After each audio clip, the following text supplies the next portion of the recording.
You're listening to the We Are Libertarians podcast network. Find all of our shows at wearelibertarians.com. This episode is brought to you by MeUndies.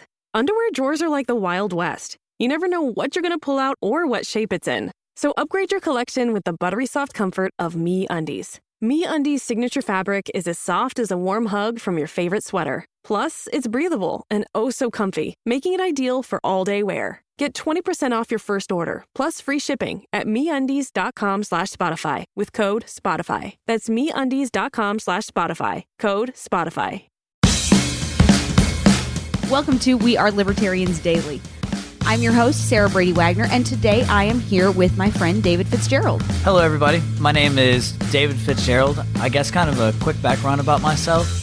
I was born and raised in North Carolina. I joined the North Carolina National Guard as an infantryman when I was 17, so back in 2011. I spent 5.5 years in the North Carolina National Guard. I got to see and do some pretty cool things we might get into later. After that, I got out of the Army. I traveled around the world for a little over half a year, visiting a lot of different places, interacting with a lot of other militaries. So I feel like I kind of have a real-life perspective on foreign policy. So David's here today to talk to us about an interesting topic to hear his take on, particularly to an audience of libertarians, which is the global war on terror. Not necessarily the decades-long, thing that we've all been living through. I know I'm only 27, so it's pretty much been the majority of my life. But in 2019, what is the global war on terror? What is it going to mean to the rest of us, and how do you see it playing out? Okay, Sarah, so I think before I dive into what the global war on terror is in 2019, which is what I want to focus on, I think we should do a quick review of kind of what came before where we're at now. So everyone remembers September 11th, 2001 happening. In response to that, President George Bush Jr. launched Operation Enduring Freedom, which was the invasion of Afghanistan initially by U.S. Special Operations Forces, the CIA, and the Defense Intelligence Agency. When they were on the ground, they established a plan to drive the Taliban out of Kabul and back into the mountains. They ended up fighting their last battles in 2001 and the start of 2002 in the Tor Bora mountain range. During that time, it was believed that we either killed or wounded Osama bin Laden, so we withdrew into a more defensive posture in Afghanistan by the middle of 2002. Were we wrong? No, we did the right thing in Afghanistan. We came in and the Special Forces executed their mission. They teamed up with native Afghanis who had previously fought the Russians on their team. They fought back the Taliban, and the Taliban was essentially broken in Afghanistan. We targeted them because they had provided shelter to Al-Qaeda, which had claimed responsibility for the September 11th attacks. So the Bush administration saw an opening, and they decided it was time to really expand the global war on terror because the case could be made that weapons and financiers and training was being provided by a host of other countries around the world. So our Department of Defense, at the behest of Dick Cheney. Might have been both. At the behest of Dick Cheney, the Department of Defense drew up a list of other countries that we had the potential to invade to enact, the New American Century put together, which was a think tank that several prominent Bush cabinet members were members of. And this plan called for us essentially invading a good swath of North Africa and the Middle East. So all right, so we have this list of the places that we're going to invade. Do we just invade them all willy-nilly? What's going on? Well, essentially that's what Congress gave the president the authority to do with the authorization of use of military force in 2001. We granted the president carte blanche to be able to invade all of these other countries. Our special forces are in over 140 countries right now. Yeah, it never went away, did it? No, we just kept renewing it. It probably started at the end of World War II, but it became an open public tactic after 2001. Well, and we shifted to what I like to call war on noun. It's really great to have war on noun because there's no end to a war on a noun. Because how do you know when you've killed that? So what about the war on terror? It's a really big overarching, umbrella that kind of allows us to go on a lot of different fronts. So, and that's how it's been interpreted. We have used it to develop a whole range of military tactics and strategies that were not used previously in the world. In 2019, in the global war on terror, we are using 24/7 drone surveillance technology against people that we have deemed enemy of the state. All around the world, that skill is being perfected right now. It's being used constantly. Most of our newest drones can stay in the air for 48 hours at a time before having to land. It's terrifying. We rotate other drones in and out of the fleet, so there's constant monitoring. And those industries burn people out. The Air Force has a constant issue with trying to retain drone pilots. No one wants to stay in the position. The Army allows enlisted men to fly drones because we would never be able to fill the quota with officers. Other technologies that came out of that, your audience is probably really familiar with the intricacies of the Patriot Act. The Patriot Act gave us this massive surveillance state in response to the global war on terror. And in 2019, it's still just as real as it was in 2004 and 2005 when it was being built. Yeah, I know. I've read some interesting articles about how they're dealing with like new forms and new intensities of PTSD from those drone pilots, because there was kind of an assumption that since you're at a distance, they would deal with less psychological issues, but they don't, not at all. Like you're still having this very intimate issue where you're having the ability to not only survey but attack people from a distance, and that's still just as graphic as doing it in person. So when it comes to bombing in the military, unlike law enforcement agencies, we accept collateral damage as a rule of business. So as a drone pilot, you do fire missiles at cars, you fire them at houses, and other people do live in those cars and those houses, and some people don't like to watch that in HD. I mean, it's commercially available. You can go on YouTube right now and you can see limbs fly through the air in a drone strike because a lot of it's recorded. And understandably, for a lot of people, it results in some PTSD issues. So we're going to keep doing this? Foreseeable future, definitely. So in 2019, the most common locations that are dealt with in the global war on terror, you guys will be familiar with the first 3 or 4 of them most likely, but the rest of them are ones that usually gain public notoriety when one of our troops is KIA'd in one of those countries. But we're in Iraq, Afghanistan, Syria, Libya, Egypt, Sudan, Niger, Tunisia, Somalia, Nigeria, Pakistan, Maui, and the list goes on, but these are countries that we have active counterinsurgency operations going on. And we usually guise these counterinsurgency operations as train, advise, and assist missions. In practicality, what it usually turns into is the U.S. military having to form the backbone of these other countries' militaries to carry out these counterterrorism operations because just realistically, these countries are bad at this part of the job. Like, their militaries are deficient, and the other side is really well trained and gets to practice war on multiple continents. So, well, in your opinion, then, are we helping really, or it almost sounds like you would be perpetuating like a moral hazard, almost like how do they win? How do we make sure that they have the ability to train up those military forces if we're constantly sending in our own in order to do so? And is that necessarily the proper role for the U.S. government or the U.S. military, at least? I say yes and no. I think when your audience thinks about the global war on terror, I brought some real statistics with this. We think about GWAT and we think about how massive it is. The estimates are that it's added $2.4 trillion to our debt since 2001. And by fiscal year, we spent $31 billion on the war on terror the first year. And by 2009, we spent $197.1 billion that year on the global war on terror. So people look at this massive drain on resources and they say, is this the role of the taxpayer money? That's usually the direction I see a lot of libertarians on both sides come at the issue, because more left libertarians see that this could be great domestic resources. More right libertarians say, hey, that could be a lot more money in the hands of our private sector to do work with it.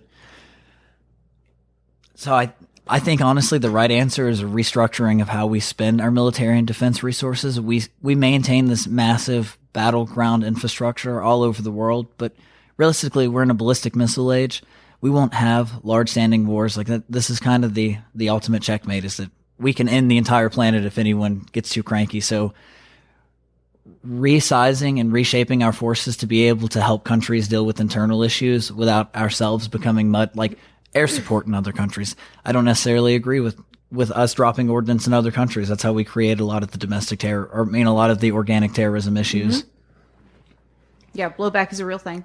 But on the ground training advisors are necessary. I've seen these countries operate. And one of the first things that we do is we try to teach them a civil code of law at war, which is unique. That's good. America and Australia and Britain are very unique in that we don't show up into countries and tolerate war crimes. We teach these countries how to treat their citizens. We make them follow a law and a procedure. We don't let them use harsh and terrible punishments and things like that. We don't let them beat each other. Like, there are a lot of things that we restrict the host country from being able to do while we're present, which is good for humanity, I think. Yeah, I mean, certainly seems like it's furthering, I guess, with the ideal of human rights issues. It is. And I know it's a weird way to look at it because it's human rights with guns in your hands, but other cultures sometimes that is the language they currently communicate in, and you do have to speak the local language.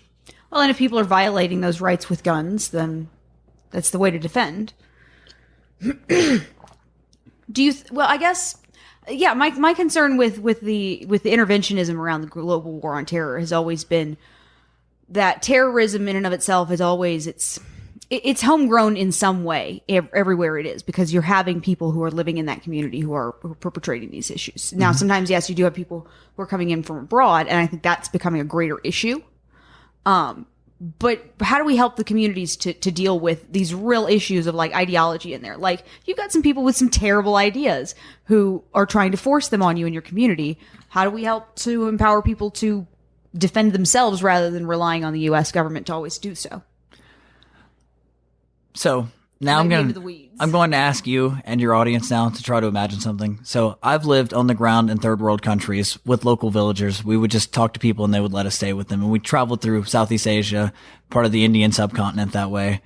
And there's something that a lot of people don't realize, and that's that Africa is even more wild and untamed than that. Like, there is a basic technology infrastructure, but once you're out in the bush, you were out in the bush, and that's where a lot of these organizations recruit from. So if you grow up in a village where there's no outside influence and all of your elders are this radicalized, it's just by nature passed down to these groups of people. And a lot of people fail to factor that in. And then the other phase of it is that groups like Daesh, Boko Haram, Al-Shabaab, they filled their roles with a lot of international soldiers. So we always think about the mercenary system of the Western world. We think about Blackwater, Triple Canopy, groups like that. There is another version of that operates to the Asian Peninsula that is made up of various types of Asian men, and that's what they are. They're professional soldiers. They're paid a living wage. They show up and they fight in these battlefields all over the world, and they bring professional tactics with them like we do, so they quickly, usually militarily overwhelm the local force. I've got like 35 examples off the top of my head of host countries in worlds that we've been working with and arming and training. They're just overwhelmed. Their tactics don't compare to that of the attacking forces. And the attacking forces is a global military contracting group. So would you say, it sounds like by spreading our military, not only our military skills, but values, that is in some areas the best way that we can spread democracy and American values. I don't know. That sounds kind of... I don't like the democracy piece of that, because every people has the right to self-rule, and it's not going to look the same. That's true. And I think it's undermining the true concept of freedom of thought if we assume that their freedom has to operate in the same box that we have. Culturally, I mean, a lot of them have a more at peace interaction with the government, whereas we tend to be very rebellious by nature and see the government as constantly imposing on us. There are a lot of societies who see it quite differently than that. That's true. I mean, you see this a lot in Eastern cultures. There's more of an emphasis on, I wouldn't even necessarily say like a collectivist mindset, but there's this idea of putting the community above the individual, kind of gives them that more comfort and gives them more trust in the government, because then they can trust that those people who are in the government also are putting the community above the individual. Mm-hmm. We don't necessarily believe that. We're like, if I'm out for me, so are you. Okay, so I want to ask you a question then, Sarah. What other ways have you heard it explained that we could withdraw our posture from the global war on terror and not have the system implode in on itself? Because I really am trying to wrap my head around an understanding of where that's a plausible. Honestly, I haven't. But the argument that I've always heard is we have to step back and question if maintaining our involvement in order to prevent a collapse is necessarily an inherent good thing. You know, if we've created more of a problem to begin with, then yes, it might hurt to, the idea would be like, it might hurt to rip the Band-Aid off, but, you know, sometimes you have to then I think metaphors underplay what it is we're talking about right now. Yeah. So instead of Band-Aid, could you say like tens of thousands of people killed by Boko Haram? Well, that's the thing, is the idea is how are we the ones who have the right to determine how that plays out in their culture? And So- I don't necessarily have the answer to that. If I'm always interested to hear what people think, especially people who have been more involved. Well, see, this is, I look to actual facts on the ground for this. So a lot of civil war situations, I don't believe are good places for America to intervene if one group is only marginally better or just politically, ideologically a little different than the other side. That's not a place where we need to be involved, because then we're just going to be contributing to the waste of human lives. Other situations where you see a well-developed tactical force sweeping through a country, subjugating the population and trading them in open-air slave markets, you can identify that as a blight to humanity, and you know you have the resources and also the willing people in your country. So that's another perspective in this, is if we can do it for the right price, meaning that it does not become a gigantic economic draw in our system, and we can do it to help people who are actually being slain, and we have people who are here willing to do it that are not having to be drafted for it, then we kind of have a right alignment of the stars. It's difficult to accept from a policy standpoint, but also sometimes you just have to look at the issues that are occurring in the world and try to address them as they come. It's not a vacuum. You know, would you be interested perhaps in coming on a debate to talk about this at some point? Absolutely. Because I'm thinking I have a couple of friends who hold different views who I'd love to hear the two of you discuss. I would love that too. I'll be a lot more passionate for that, because when people try to debate you back and forth on this, I can measure personally the value of this in human lives. And there's a sacrifice on the American side, and we always talk about how great that sacrifice is. But we lose relatively few people at war, which does not diminish their loss. Their loss is still tremendous, and it's a huge sacrifice to both them and their families. But, you know, you make a good point. We still have a volunteer army. But for that exchange of American lives, we save, well, if utilized properly, the invasions of Iraq were a waste of massive amounts of human life on both sides. The intervention in Libya was the same thing. So I'm not saying just because we decide to enter into a war that we're going to be saving lives, because a lot of times it's not used that way. A lot of these smaller African nations that we're involved in right now, I think that's more of a justified use of force than the invasion of the Middle East was. So how does the global war on terror going to impact American citizens? I mean, we've been talking about kind of the foreign policy front of this, but there's also, you know, the Patriot Act, the surveillance front of this. You know, are American citizens going to be treated as terrorists? And how is it going to affect the everyday person? I'm pretty sure the answer to that has already been yes. You've met your local friendly TSA agent. Outside of that, they've really developed skills that we will never be able to overcome as a population. I'm not talking about military skills where they could impose their will, but their ability to surveil you.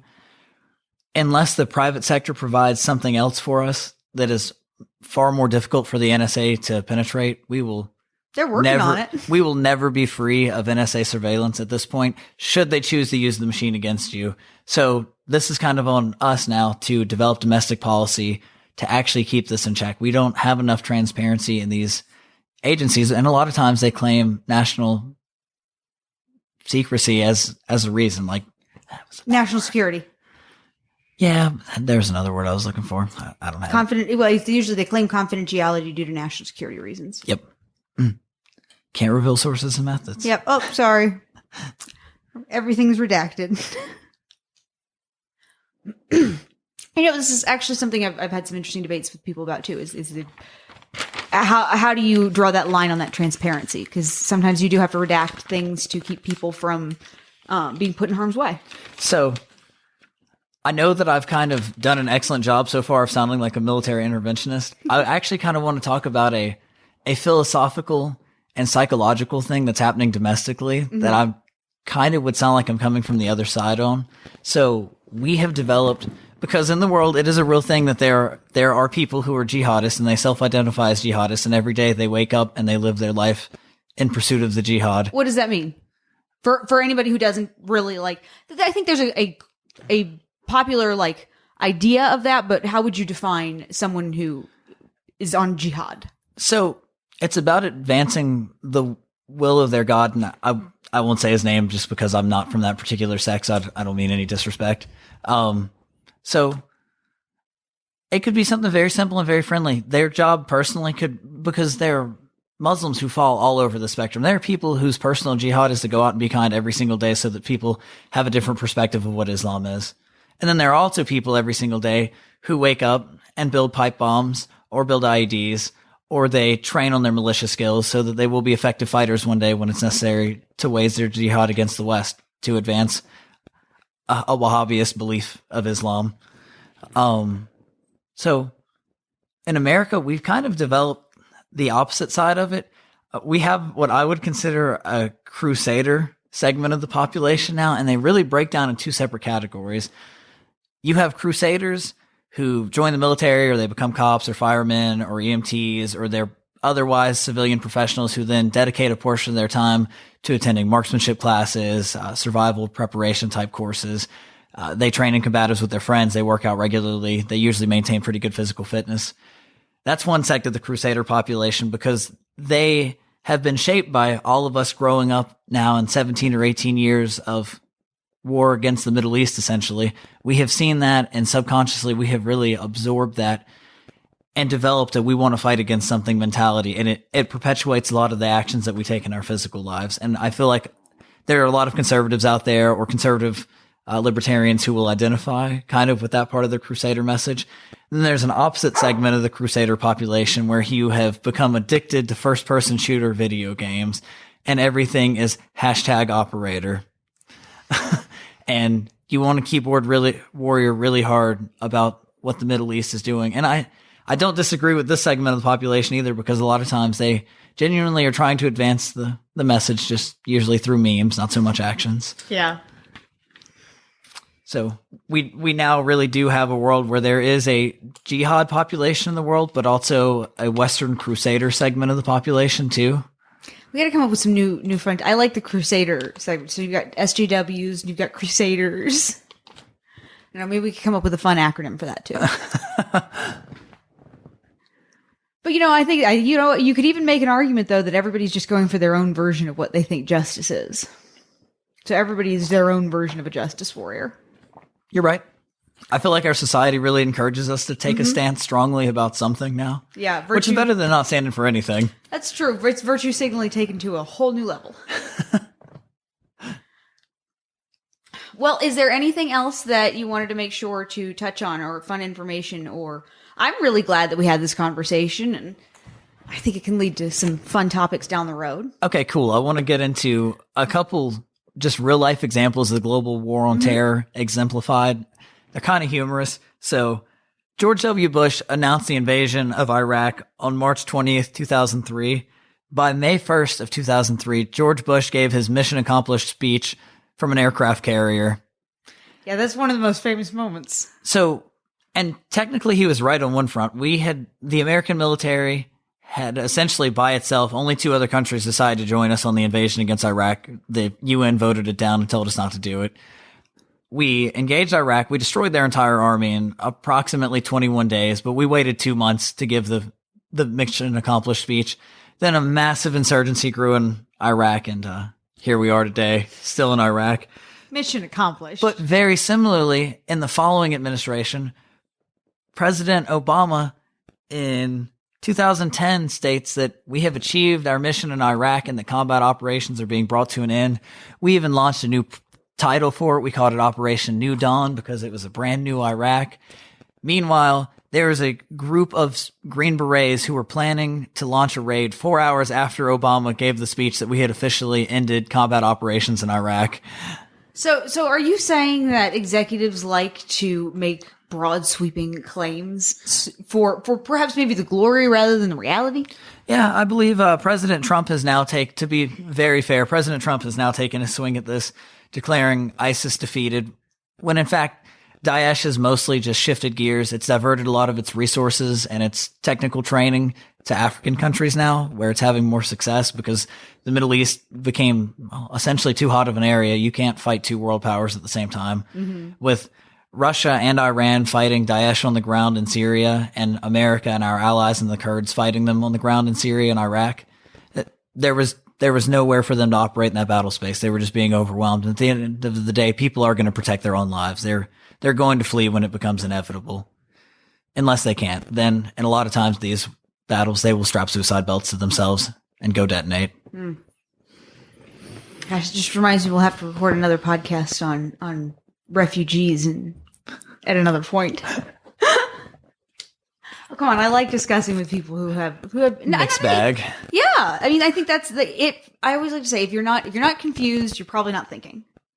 Oh, and for anyone who hasn't seen it, that wants to kind of get a boring real life appreciation of what modern warfare can look like, most of the battle of the Philippines army versus Abu Saif was recorded via drones. They were flying around the city to try to gain information on the other positions. A lot of people also had helmet cams. The Philippines government actually put it together on a tape and released it on YouTube. Good editing. Yeah, it actually has pretty good editing, and you get a inside look at what a modern battle will look like. I mean, we've seen the famous pictures of Syria and what a bombed out city looks like, but to see very large Filipino cities caught up in the middle of this, it looks a lot more like what would happen if New York engaged in a battle tomorrow. Well, I mean, that's always the great American fear. That's what gets us to continue funding our military and just keeping that fight abroad, isn't it? Good, healthy paranoia. Yeah. Is it healthy paranoia or is it overblown paranoia? Definitely overblown paranoia. We allowed it to get us to invade the Middle East, which was ridiculous. As we wrap up, then, is there anywhere that any of our listeners could find you if you want to be found? If you don't want to be found, that's okay too.